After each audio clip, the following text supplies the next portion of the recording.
అందరికీ జై శ్రీరామ్. పిఎం కిసాన్ సమాన్ నిధి యోజన అంటే భారతదేశంలో ఉన్నటువంటి కోట్లాది మంది రైతులకు 2000 రూపాయలు అందించే అతిపెద్ద సహాయం అని చెప్పుకోవచ్చు. కానీ ఎందుకో తెలియదు ఈ యొక్క 2000 రూపాయలు పొందడానికి రైతులు చాలామంది ఈ లిస్టులో నుంచి ప్రతి సంవత్సరం తగ్గుతూ వస్తున్నారు. ప్రతి సంవత్సరము కనీసం 50 నుంచి 60 లక్షల వరకు దీంట్లో తగ్గుతూ వస్తున్నారు. ఎందుకంటే ఇంతకుముందు ఓన్లీ ఈకేవైసీ ఉండే, తర్వాత ల్యాండ్ వెరిఫికేషన్, తర్వాత బ్యాంక్ టు ఆధార్ లింకు, ఆ తర్వాత నంబర్ ఏదైతే మనకి ఈ మూడిటికి సంబంధించిన నంబర్ ఉందో ఫోన్ నంబర్, ఆ నంబర్ మాత్రమే అన్నిటికీ ఎలిజిబుల్ అయి ఉండాలి. మోడీ గారు స్వచ్ఛందంగా అందరికీ అర్థమయ్యే విధానంగా ఇందులో నుంచి చిన్న సన్నకారు రైతులకు మాత్రమే ఈ నిధులు అనేటివి అందాలి. కాబట్టి మీరు కంపల్సరీ ఎవరైతే ఉన్నారో ఈకేవైసీ కానీ, బ్యాంక్ టు ఆధార్ లింక్ కానీ, ఈ భూ సమగ్ర సర్వే అంటే ల్యాండ్ వెరిఫికేషన్ ఇవన్నీ చేసుకోర్రి అని ఎప్పుడు ప్రతిసారి మనకు చెప్తున్నారు. ఎన్నో న్యూస్లలో వస్తూనే ఉంటుంది. కానీ కొంతమంది ఫేక్ న్యూస్ పెట్టేటోళ్ళు మాత్రం డీటెయిల్గా ఏది చెప్పరు. ఎందుకంటే మీకు పిఎం కిసాన్ డబ్బులు పడ్డాయి, ఒకసారి బ్యాంక్ ఖాతా చూసుకోర్రి అని చెప్తారు. దాని గురించి మాత్రమే కాకుండా ఈరోజు మనము ఈ 20వ విడత డబ్బులు పడని వాళ్లకు వారణాసి నుంచి ఆల్రెడీ ఆగస్టు 2 నాడు 11 గంటలకు నరేంద్ర మోడీ గారు అందరి రైతుల ఖాతాల్లో ఎవరైతే ఎలిజిబుల్ ఉన్నారో వాళ్ళందరి ఖాతాల్లో వేయడం జరిగింది. మరి రాని వాళ్ళు ఏం చేయాలి, అసలు ఈ సమస్యకు పరిష్కారం ఏంది అనుకుంటూ ప్రతి ఒక్కరు వీడియోను ఎండ్ వరకు చూడండి. చూసే ముందు ప్లీజ్ మన ఛానల్ సబ్స్క్రైబ్ చేస్తే వివరంగా వివరించే ప్రతి వీడియో అందరికి చేరాలంటే మనకు మీ అసలు సపోర్ట్ చాలా అవసరం. కాబట్టి ఇంకా చిన్న స్థాయిలో ఉన్నాం. ఇది వీడియో అందరికీ షేర్ చేస్తే అందరూ సబ్స్క్రైబ్ చేసుకుంటూ ఉంటే ముందుకు మనం వెళ్తూ ఉంటాం. ఈరోజు ఖచ్చితంగా అసలు మనకు ఎందుకు డబ్బులు రావడం లేదు అనేది తెలుసుకుందాం. ఫస్ట్ పిఎం కిసాన్ రైతులకు శుభవార్త. బ్యాంక్ అకౌంట్లో పిఎం కిసాన్ డబ్బులు ఇలా చెక్ చేసుకోండి. ఇక్కడ ఉన్నదల్లా మనకు డబ్బులు పడ్డాయేమో మీరు చెక్ చేసుకోరు. అంటే ఎలిజిబుల్ ఉన్న రైతులకు మాత్రమే డబ్బులు అనేవి పడతాయి. మరి పడ్డాయా లేదా అనేది మీరు ఒకసారి చెక్ చేసుకోవాలి. దాని గురించి అయితే ప్రధానమంత్రి కిసాన్ నిధి యోజన కోసం దేశవ్యాప్తంగా ఎదురు చూస్తున్న కోట్లాది మంది రైతులకు ఉపశమనం కలిగించే వార్త ఉంది.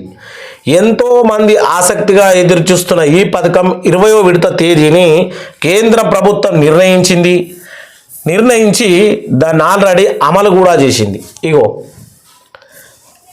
ఆగస్టు 2 ఉదయం 11 గంటలకు ప్రధానమంత్రి నరేంద్ర మోడీ ఈ డబ్బులను విడుదల చేస్తారా అని చేసిరు ఆల్రెడీ.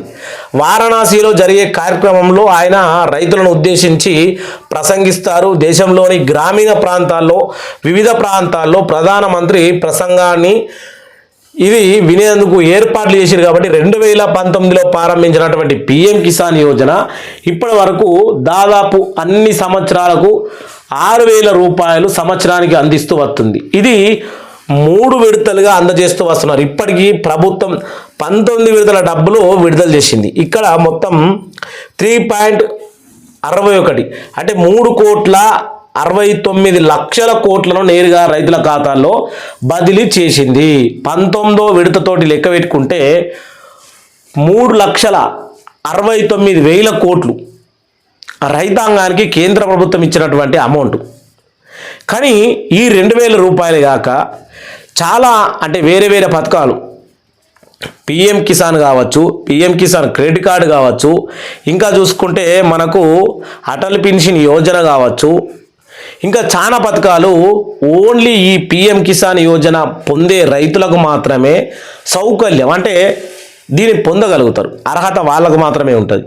ఎందుకంటే పిఎం కిసాన్ డబ్బులు పొందుతున్న ప్రతి రైతుకు గుర్తింపు ఏంది అంటే చిన్న సన్నకారు రైతు అని. మరి పిఎం కిసాన్ యోజన డబ్బులు మనం కోల్పోయినామనంటే మనకు వేరే ఏ పథకాలు కూడా వర్తించవు. ఇది భారతదేశంలో ఉన్న అన్ని రాష్ట్రాల రైతులు తెలుసుకోవాల్సిన విషయం. ఇది తెలుసుకుంటేనే ఇగో ఈ 4 కండిషన్ల పనులు మనం ఖచ్చితంగా చేయగలుగుతాం. నెంబర్ 1 ఈకేవైసీ చేసుకోవడం.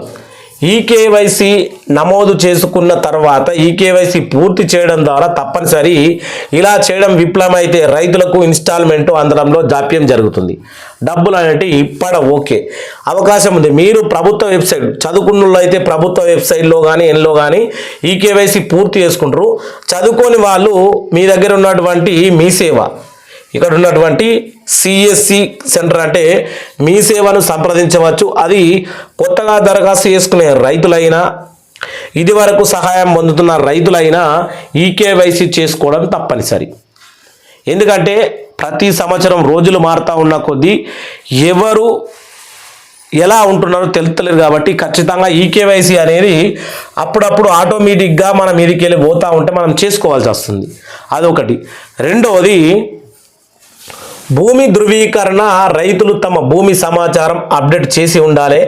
మీరు ఈ యొక్క దశను పూర్తి చేయకుంటే వచ్చే నిధుల్లో జాప్యం జరగవచ్చు అని భూమికి సంబంధించిన అన్ని వివరాలు పూర్తి చేసి ఉండాలి. ఇది ఒక విడతకే సంబంధించింది కాదు. 20వ విడత కానీ 30 విడత వచ్చినా ఏదైతే మనకు బీజేపీ ప్రభుత్వం ఉన్నన్ని రోజులు పిఎం కిసాన్ డబ్బులు వస్తూనే ఉంటాయి. ఆ డబ్బులు వచ్చినన్ని రోజులు ఈ యొక్క స్టేట్మెంట్ ఏదైతే ఉందో ఇది కంపల్సరీ వర్తిస్తుంది. కాబట్టి ఈ యొక్క భూమి ధృవీకరణ ఏ విధంగా చేయాలి అంటే భూమి ధృవీకరణ అనేది నీకు భూమి ఉందా లేదా, ఒక్కొక్క రాష్ట్రంలో ఒక విధంగా భూమి ఉందా లేదా, ఉంటే భూమి పట్టా నంబరు ఖాతా నంబరు ఆ భూమి ఎవరి పేరట ఉంది అనేది ధృవీకరణ చేసుకోవాలి. అది మన మండల ఆఫీసు ఎంఆర్ఓ ఆఫీసులో అగ్రికల్చర్ ఆఫీసర్ ఉంటాడు. అక్కడికి మన పట్టా పాస్బుక్ తీసుకెళ్ళి దాన్ని వెరిఫికేషన్ చేసుకుంటే అయిపోతుంది. చిన్న చిన్న పనులు ఒక అర్ధగంట గంట పనులు ఇవన్నీ. ఇది రెండోది అయిపోయిన తర్వాత మూడోది నెంబర్ 3 ఆధార్ లింకింగ్ అండ్ మీ ఆధార్ కార్డ్ని మీ బ్యాంకు ఖాతాతో లింకు చేయడం తప్పనిసరి. ఇన్స్టాల్మెంట్ అర్హతను నిర్ధారించుకోవడానికి మీ బ్యాంకు బ్రాంచ్ని సంప్రదించి లింకింగ్ ప్రక్రియను పూర్తి చేయండి. ఇక్కడ మనకు డీటెయిల్స్గా మంచిగా ఎంత స్పష్టంగా చెప్పారంటే మన యొక్క ఆధార్ కార్డు ఎవరైతే పిఎం కిసాన్ డబ్బులు పొందుతూ ఉన్నారో వాళ్ళ ఆధార్ కార్డుకు వాళ్ళ బ్యాంకు ఖాతాకు లింక్ అయ్యి ఉండాలి. ఎందుకంటే ఎవరు గరీబు ఎవరు డబ్బున్నోళ్ళు తెలవాలంటే ఈ బ్యాంకు ట్రాన్సాక్షన్ ద్వారానే. ఏదైతే మనం సిస్టమ్ అల్గరిజం ఉంటుందో అది బ్యాంకుకు మన ఆధార్ కార్డు అటాచ్ అయినప్పుడు నీకు ఏ దేశంలో మన భారతదేశంలో ఏ రాష్ట్రంలో కానీ ఏ బ్యాంకులో కానీ ఎన్ని డబ్బులు ఉన్నాయి అనేది ఆటోమేటిక్గా చెప్తుంది. అప్పుడే దొరుకుతారు కదా. చిన్న రైతువా, డబ్బులున్న రైతువా, లేకపోతే నువ్వు అర్హునివా అనర్హునివా అని. అందుకోసం ఈ మూడోది పెట్టడం జరిగింది. ఇక లాస్ట్ నెంబర్ 4 ఇప్పుడు మనము భూమి ఈకేవైసీ చేసుకున్నప్పుడు మనకు ఓటీపీ వస్తుంది, ఫోన్ నంబర్. అలాగే భూమి సమగ్ర సర్వే చేసినప్పుడు ఒక ఫోన్ నంబర్. అలాగే మనకు బ్యాంకు టు ఆధార్ లింక్ చేసినప్పుడు ఒక ఫోన్ నంబర్. 3 ఫోన్ నంబర్లు కలిపి మళ్ళీ లాస్ట్ ఒకే ఫోన్ నంబర్ ఉండాలి. ఈ 3 ఫోన్ నంబర్లు అన్నీ ఒకే నెంబర్ అయి ఉండాలి. ఈ కొంతమంది ఏం చేస్తూ ఉన్నారంటే ఈ మధ్యలో నాకు చాలామంది చెప్పిన విషయం, ఈకేవైసీ చేసుకున్నప్పుడు ఒక ఫోన్ నంబరు, భూమి అంటే మండల ఆఫీస్కి వెళ్ళి ల్యాండ్ వెరిఫికేషన్ చేసినప్పుడు ఎవరైనా వెళ్ళి చేయొచ్చు మన కుటుంబంలో. అప్పుడు ఆ పోయిన వ్యక్తి నంబర్ ఇవ్వడం అంటే ఇక్కడ చేంజ్ అయిపోతూ ఉన్నది. ఈకేవైసీ చేసింది ఒక నంబరు, ల్యాండ్ వెరిఫికేషన్కి ఇచ్చింది ఒక నంబరు, తర్వాత బ్యాంక్ టు ఆధార్కి ఇచ్చింది ఇంకో నంబరు. ఇలా నంబర్ అనేది విధి విధాలుగా ఇవ్వకుండా ఒకటే నంబర్ అనేది మొత్తానికి యూజ్ చేయాలి. అప్పుడు మన ఇన్స్టాల్మెంట్ని ఎవ్వరూ ఆపలేదు. ప్రతి ఒక్కరికి అర్థమైందని అనుకుంటున్నా. ఎందుకంటే రైతు బాగుంటే రాజ్యం బాగుంటుంది. ఆ రైతుల్లో నేనొక్క రైతును, మీరు బాగుండాలి, నేను బాగుండాలి, అందరము బాగుండాలి, అందులో నేను ఉండాలి. ప్రతి ఒక్కరికి జై శ్రీరామ్, జై జై శ్రీరామ్. సబ్స్క్రైబ్ అయితే చేసుకోరు కదా.